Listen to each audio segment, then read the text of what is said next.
So, in general, whatever mathematical model you use through statistical approach, you will always land up in overestimating or being over conservative about risk estimates. It means any such risk estimate which is based on statistical tools, which is for sure going to lead to overestimate, will unnecessarily cause panicity. Now, therefore, you cannot apply stringent regulations and punitive measures based on the risk results what you have estimated on the basis of statistical values which are overestimating. Now, you have a procedure. We very well know, because of the following limitation, this procedure overestimates risk in a given system, whereas in reality the system does not pose that much threat to the environment, but you mathematically show that it is risky. So, based on that statement, no stakeholder, no owner, no company will agree to accept or to follow any stringent regulations, or they cannot be abide by punitive measures suggested or recommended by international bodies. So, therefore, risk assessment is always challengeable. You understand? That is why risk assessment should involve lot of feed forward and feed backward loops from the users.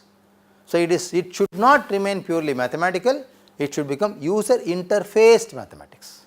You should have lot of human interventions in terms of data supply, in terms of correction, in terms of preparing checklists, as we saw in the previous example of Frank and Morgan. You know, there are lot of human interventions which could try to correct the errors which otherwise fall in line because of the lack of data and because of limitations on statistical methods, which are actually backbone for risk assessment, because risk assessment is envisaging a problem, therefore, you have to use probabilistic tools.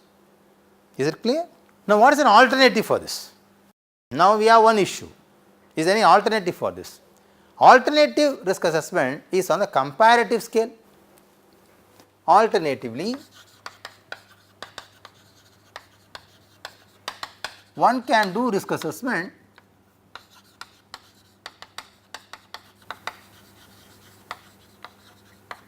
on comparative scale.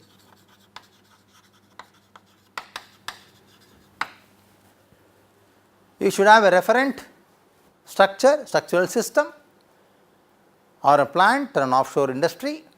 Take that as a reference, base reference system, compare your system with that reference system, establish referents for your analysis, and then compare and say your system is bad, worse, better, good, what you want to say. Okay? You can do a relative assessment as well.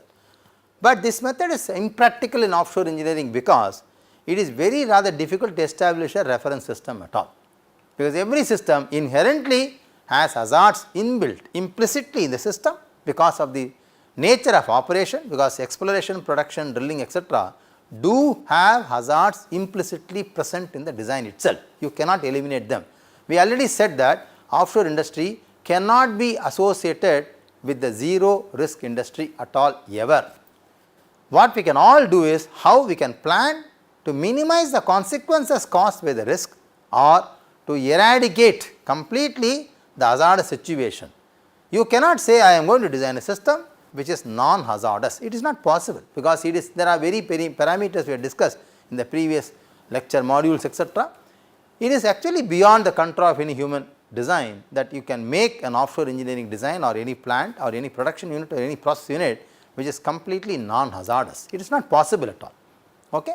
In that case, the hazard can realize and mature to become a risk, and therefore, risk is inevitably present in the system. So, when every system has a risk level present in the system, you cannot actually establish a reference system based on which you can compare, with reference to which you can compare your own system and say your system is either inferior or superior or as bad as or as good as the reference system. Therefore, relative scale risk assessment on a comparative scale is not successful method for offshore industry. Okay? Now, what we can understand here is risk assessment applied on offshore industry is a conservative approach.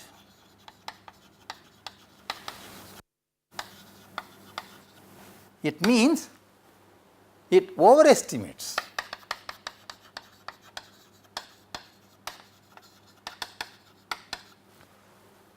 the severity of the event and even the frequency of occurrence of the event.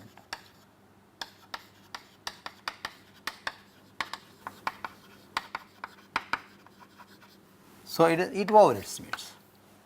Therefore, risk assessment done by a specific third party is always subjected to debate and deliberations. It is not accepted as a standby value. Okay. Now, after identifying the frequency and severity, risk ranking is generally done. So, risk ranking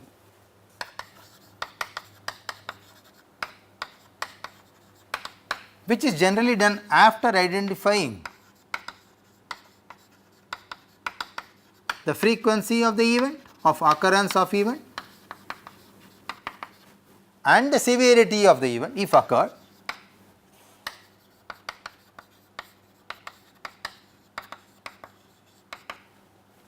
can be a comparative one,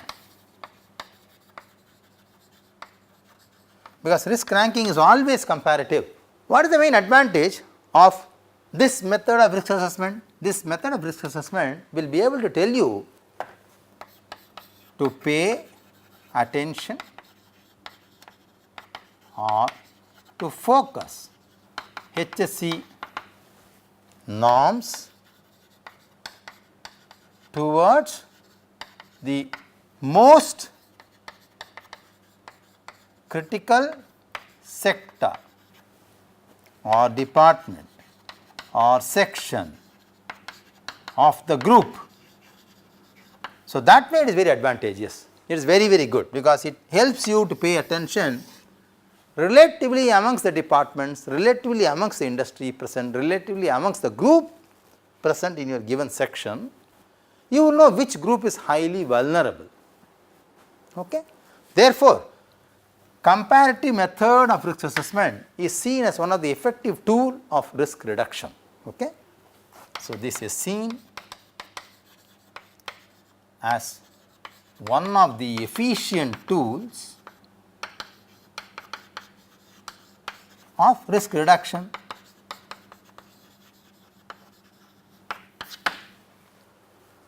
So, we cannot simply rule out the comparative method of risk assessment, though there are some demerits in this because it is a conservative approach, but risk ranking, which is relative, which is comparative, will always help you to identify the most critical section within the given sector. Therefore, you can pay more attention, you can improvise more stringent regulations of safety practices. Therefore, as a result of which you can land up in a very good risk reduction. Okay. So, comparison technique generally is qualitative. Okay. Whenever you compare, it is always qualitative. You cannot compare quantitatively, because the factors which led to that quantitative number may be different for two systems. Okay. You can qualitatively compare them. Okay. Generally, for doing this, you conduct surveys, you prepare checklist, etc. And so, risk assessment on a comparative scale can also be easily done by simply conducting surveys and preparing checklists.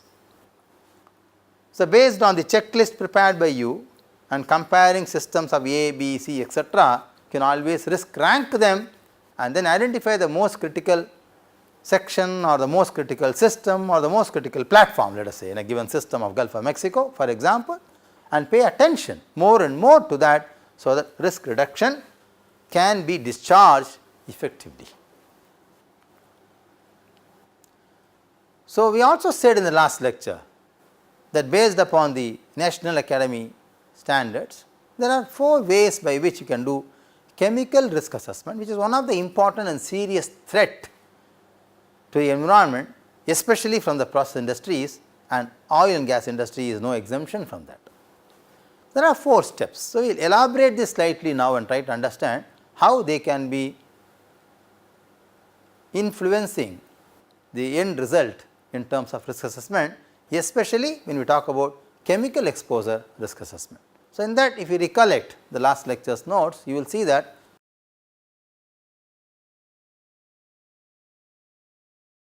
dose response assessment is one amongst them.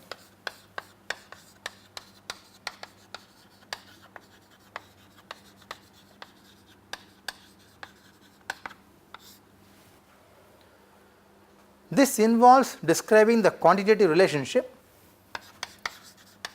This describes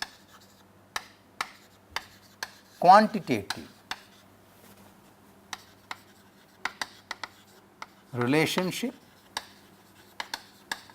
between the amount of exposure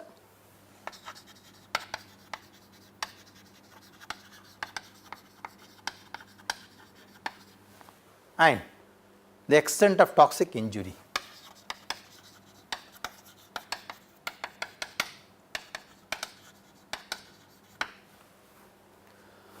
Hazardous nature of various materials need to be assessed before their effects are estimated. So, you need to conduct lab level or lab test scale tests to really understand what would be the consequence of hazardous nature of material on human beings or even on living creatures and organisms. So, therefore, what is the outcome of this? The primary outcome of dose response assessment is essentially a linear equation which relates exposure to the disease, which relates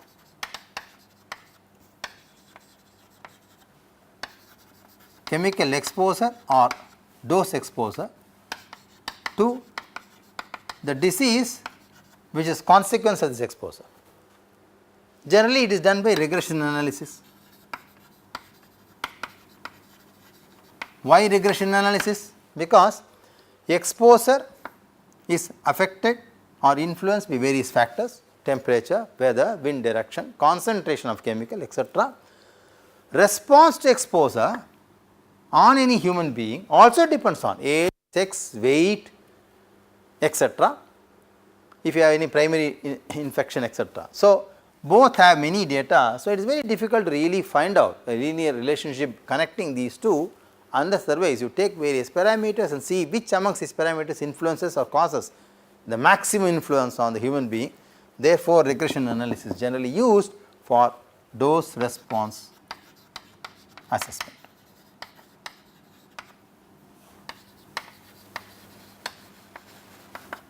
The second one what we saw is exposure assessment.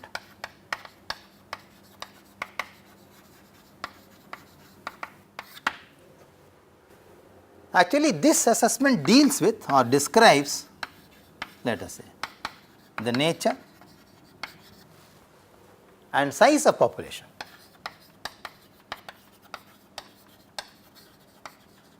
which is exposed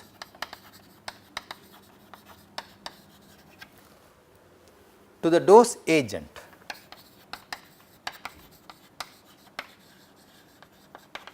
Of any chemical in terms of its magnitude, which is usually expressed in parts per million, and duration, usually expressed in minutes or sometimes even in seconds also. So, what are the data which should be included in exposure assessment? The data should include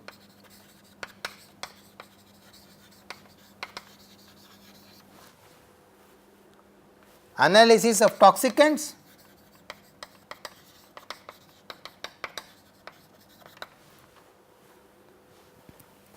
in air, water and food. You have to analyze all of them because it can disperse in any media. Having said this, let us say we are worried about the chemical risk assessment. In that we have got two components. One is the dose response.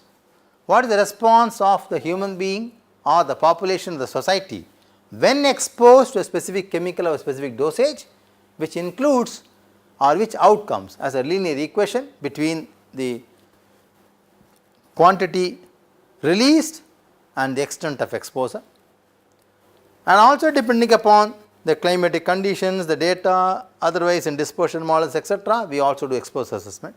Based on these two, I can do risk characterization.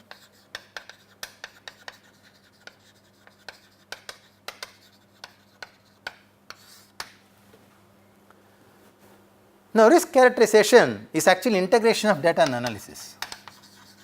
It integrates the data collected and the results of analysis.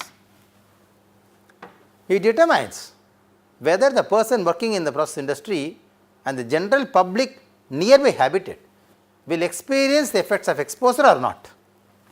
It actually determines whether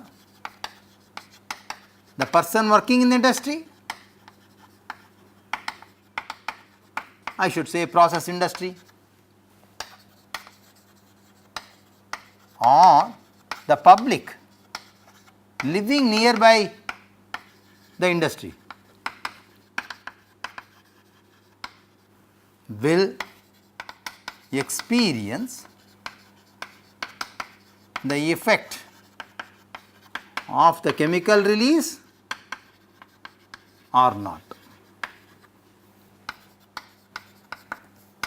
So, risk characterization should answer this question directly.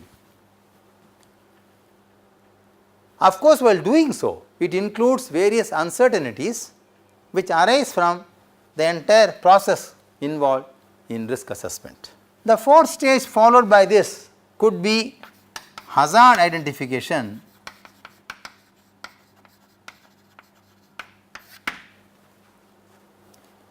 which actually includes engineering fault assessment. Essentially, hazard identification subjected to offshore and petroleum industry is leading towards or leading to engineering fault assessment.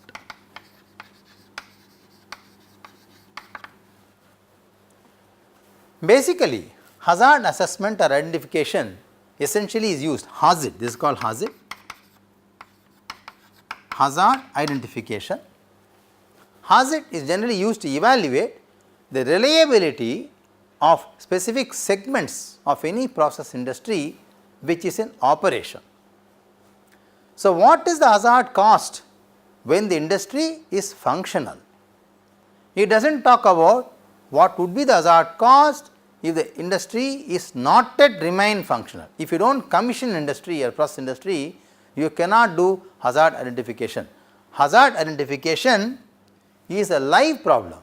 It is only done on industry which remains functional. Okay. It generally employs fault tree analysis, which we will see later in detail, is a tool used for hazard identification. Once we said this, let us talk about hazard classification.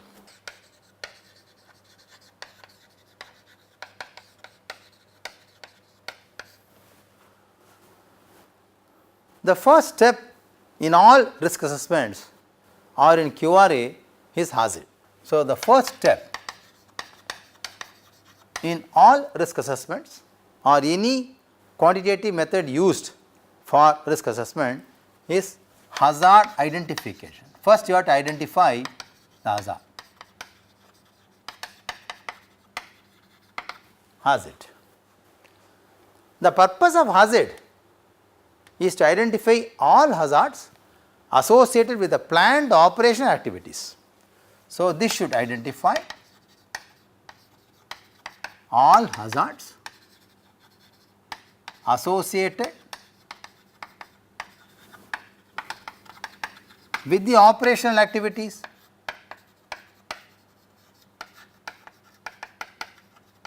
Okay, that is very important. So, it is a very elaborate analysis.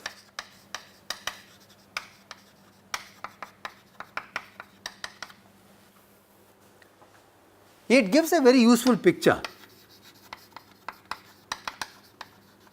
or a preview of risk. Therefore, one can plan well for risk management, which includes risk assessment also. It provides a very good overview of different types of accidents,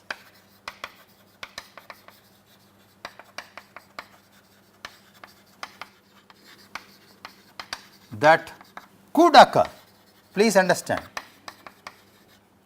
it is an anticipation. It guarantees that no serious consequence of such hazards are overlooked. So, hazard is a very important study. So, while doing hazard assessment, where we do the first step even in risk assessment as the hazard identification, because risk is nothing but realization of hazard, there are some terminologies which are commonly used in hazard classification and assessment. Let us see them now.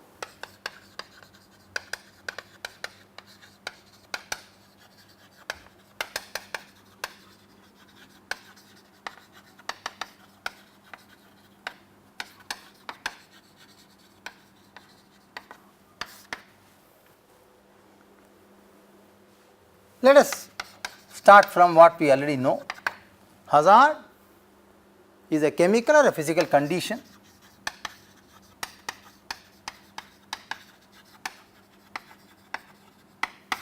it is a scenario which has a potential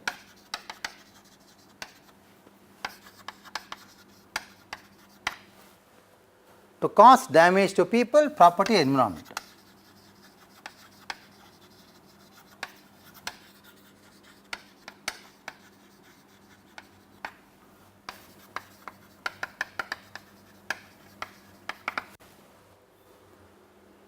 So, hazard actually is a scenario which is a situation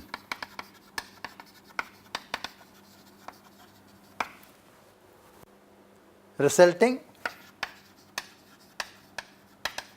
in more likelihood of an incident. Please understand, hazard is connected to incident, risk is connected to accident. Then what is incident?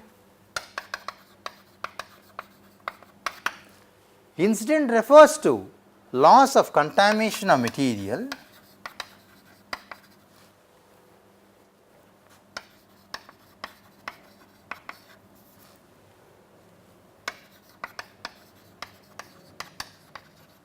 or energy. Please understand, all incidents do not propagate to become accidents. All do not become accidents. Please understand. Then in that case, what is risk? Interesting, we already know that, but still, risk is a realization of hazard in simple terms. When we are talking about risk at this level, incidents have matured to become accidents. So, interesting, risk connected to accidents, hazard connected to incident. It is very interesting. Then what is hazard analysis?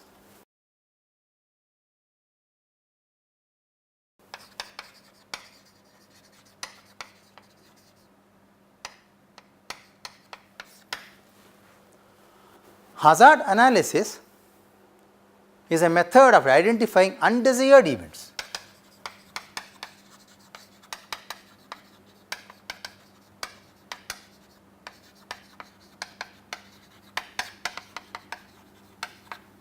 undesired events that lead to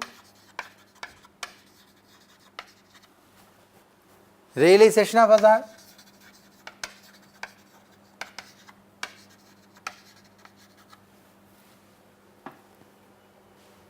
it should include the following: all mechanisms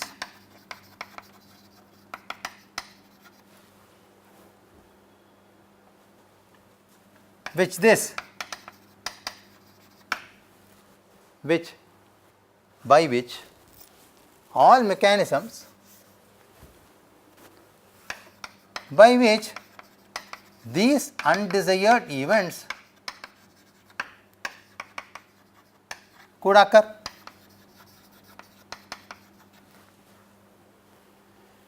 It should also include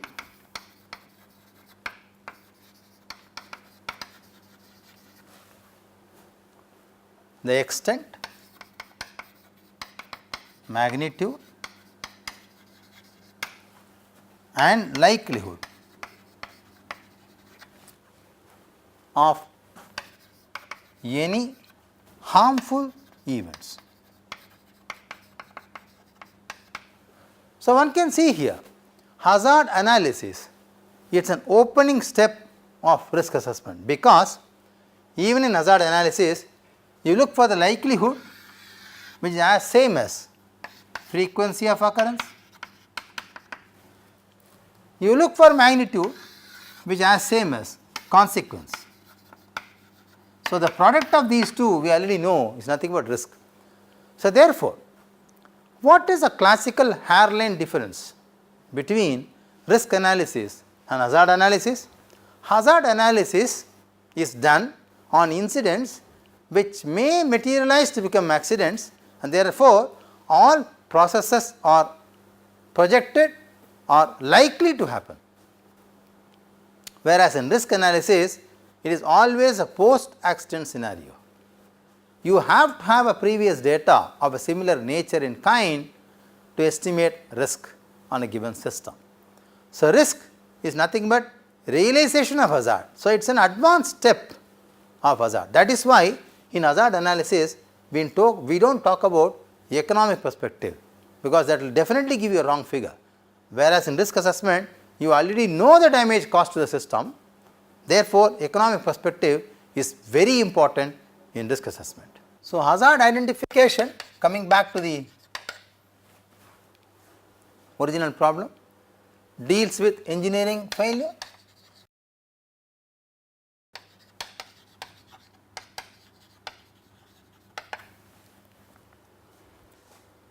It evaluates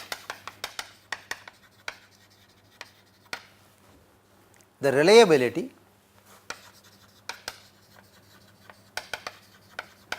of specific component or segment of the plant in operation. That is very important. It gives the probabilistic results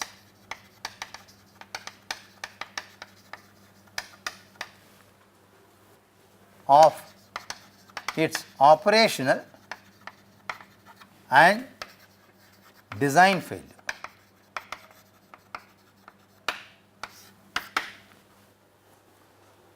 Very commonly we use FTA for doing this, fault tree analysis, for doing this. We all know that hazards are very common in oil and gas industry because of its nature of operation, and it is very difficult to identify them in advance until an accident occurs. It is therefore essential to identify the hazards if one really wants to do risk reduction. Therefore, hazard analysis will be based on certain frequently asked questions, because hazard analysis is nothing but thought provoking process in the whole scenario, which is outcome of design, deliberations, discussions, meetings, inspections, checklists, etc. Therefore, it should have a set of questionnaires, a set of fundamental questions which should be answered.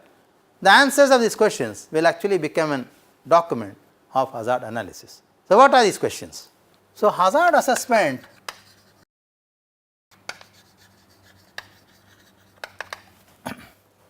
is nothing but an outcome of the following questions.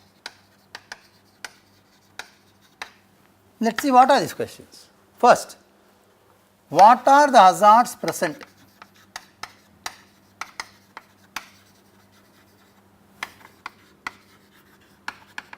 in the system, which we do generally from hazard identification, what we call hazard.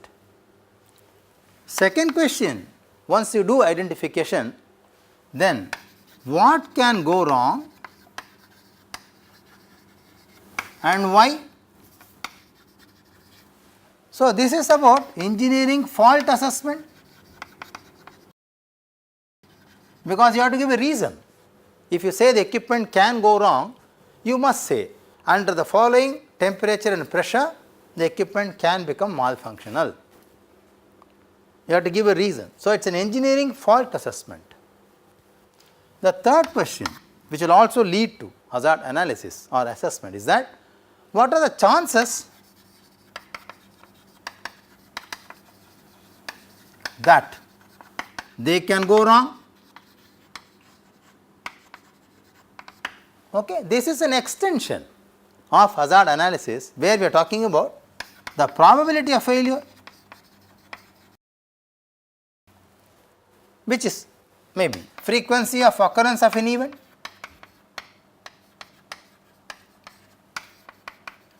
which is actually a part of risk assessment. Okay. Fourth could be what are the consequences if they go wrong. So, here we are talking about the magnitude of the problem. Therefore, this is also a part of risk assessment. So, the first question deals with hazard identification. The second question leads towards engineering fault assessment. For example, fault tree analysis is one amongst them. There are other many more, we will talk about that later. The third and fourth are extension features of hazard assessment, which actually leads to risk assessment. So, hazard assessment and risk assessment or analysis cannot be actually separated. You cannot say I am only doing hazard analysis. By doing hazard analysis effectively, you will also be implicitly doing risk analysis. If you have done risk analysis, you must have done hazard analysis as a part of risk analysis itself. Therefore, these two cannot be actually separated, but unfortunately, please understand, one is qualitative, one is quantitative. Which is qualitative? Hazard analysis is qualitative, risk analysis is quantitative. Hazard analysis does not include the projected consequences in economic loss. Risk analysis, if does not include the projected cost effect on the problem, it is of no use to oil and gas sector. So, there are very interesting differences and deviations between these two analyses, but one generally follows the other. In fact, they are in the same circle. So, you really do not know which is following what. Okay. So, one cannot really have an hairline separation between hazard analysis and risk analysis. Of course, by definition, risk is realization of hazard. Hazard is envisaged risk. So, one is futuristic risk, one is post accident diagnosis. So, you can write down millions of differences between these two. However, both of them follow one under the other in a big wheel of a circle, which we do not know which is leading, which is trailing, depending upon the direction what you look at it. Okay? But the tools used for both of them are different. So, it is very interesting. In this lecture we covered about introduction to hazard assessment. We talked about the hazard tool, which is very important. We also talked about the chemical risk assessment partially in this lecture. 4 factors are very important. We spoke about risk characterization, which are the factors which are helpful in characterizing risk. We also compared very quickly the risk analysis and hazard analysis, and we said why they cannot be separated, why they are inherently coupled to each other because of its nature of analysis. Please understand, hazard analysis is a mandatory method to be done as a preliminary set of analysis in any new operational plant. Risk assessment is regulatory, mandatory by legal agencies, which must be done in all plants remaining functional at least once in a year. So, one is legally bound, one is part of the design, but both of them are integrated and coupled for a successive health, safety, environmental practice in an offshore industry. Thank you very much.